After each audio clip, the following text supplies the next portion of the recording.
Story 1. The Creation. In the beginning, there was nothing but darkness and silence. No light, no sound, no movement. Just the vast, endless deep, and the Spirit of God moving gently over the waters like a warm breeze on a quiet night. Then God spoke, and when God speaks, the whole universe listens. "Let there be light," God said. And there was light. Beautiful, warm, golden light that pushed back the darkness for the very first time. God looked at the light and saw that it was good. He separated the light from the darkness, calling the light day and the darkness night. And so passed the very first evening and the very first morning of creation. On the second day, God turned his attention to the vast waters that covered everything. He spoke again, and his word created a great expanse, like an enormous dome stretching across the sky. God divided the waters, placing some above this expanse and some below it. He called this beautiful dome the sky, or the heavens. The second day came to a close. When the third day dawned, God gathered all the waters below the sky into one place, and dry ground appeared for the first time. God called the dry ground land, and the gathered waters seas. He looked at what he had made and saw that it was good. But God wasn't finished with the third day yet. He spoke once more, and the earth began to respond. From the soil, tiny green shoots pushed upward toward the light. Plants of every kind began to spring up from the ground. There were grasses that swayed in the breeze, flowers that would one day bloom in countless colors, bushes and shrubs, and mighty trees with deep roots and spreading branches. Each plant carried seeds within itself so that it could create more of its own kind. Apple trees would make apples which held apple seeds. Rose bushes would produce roses with rose seeds. God had designed a world that would keep growing and flourishing. He looked at the green earth and saw that it was good. On the fourth day, God decorated the heavens. He placed the great sun in the sky to govern the day, a brilliant ball of light and warmth that would mark the hours as it traveled across the sky. Then he hung the moon to reign over the night, a gentle silvery light to illuminate the darkness. And all around them, God scattered the stars, countless points of light across the black velvet of space.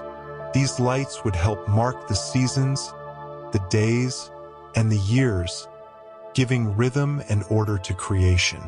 The fourth evening and morning passed. The fifth day brought something new and wonderful, living creatures. God spoke to the waters, and they filled with life. Fish of every imaginable size and shape began to swim through the seas and rivers and lakes. Tiny fish that darted in schools, large fish that glided through the deep waters, fish with bright colors and fish with subtle hues. The waters were alive with movement and beauty. Then God turned to the sky and created birds. With another word, creatures took flight for the first time. There were birds with songs and birds that soared silently.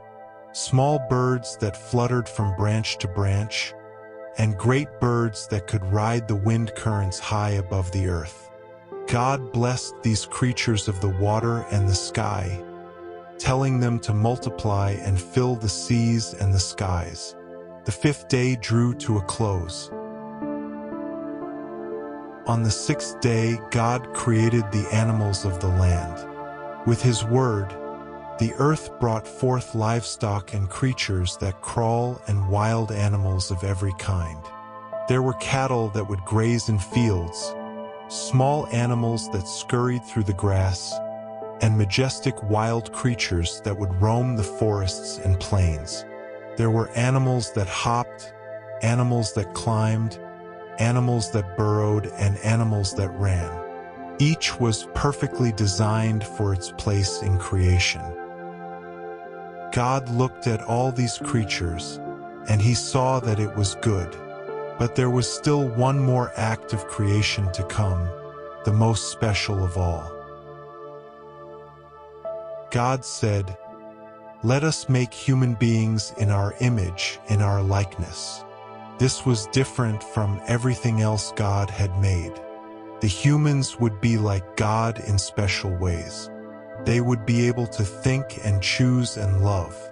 They would be able to create and care for things. They would be able to have a relationship with their Creator.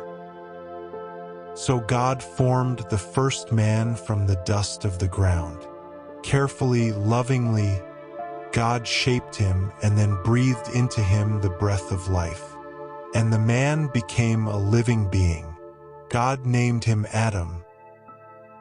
God planted a garden in Eden, in the east. It was the most beautiful garden imaginable, full of trees that were pleasing to the eye and good for food. In the middle of the garden, God placed two special trees, the tree of life and the tree of the knowledge of good and evil. A river flowed through Eden to water the garden, and from there it divided into 4 rivers that flowed out into the world. God placed Adam in this beautiful garden and gave him meaningful work to do. Adam was to tend the garden and take care of it. God gave Adam permission to eat from any tree in the garden, except one. "You may freely eat from every tree in the garden," God said, "but you must not eat from the tree of the knowledge of good and evil. For when you eat from it, you will certainly die." Then God did something wonderful. He brought all the animals and birds to Adam to see what he would name them. Whatever Adam called each creature, that became its name. Adam watched the animals, learned about them, and gave them names that fit who they were. The lions and the lambs, the eagles and the sparrows, the bears and the rabbits, each one received a name from Adam. But as Adam named the animals, he began to notice something. Each creature had a companion, a partner of its own kind. But for Adam, there was no suitable helper found. God saw this, and he knew it was not good for the man to be alone. So God caused Adam to fall into a deep, peaceful sleep,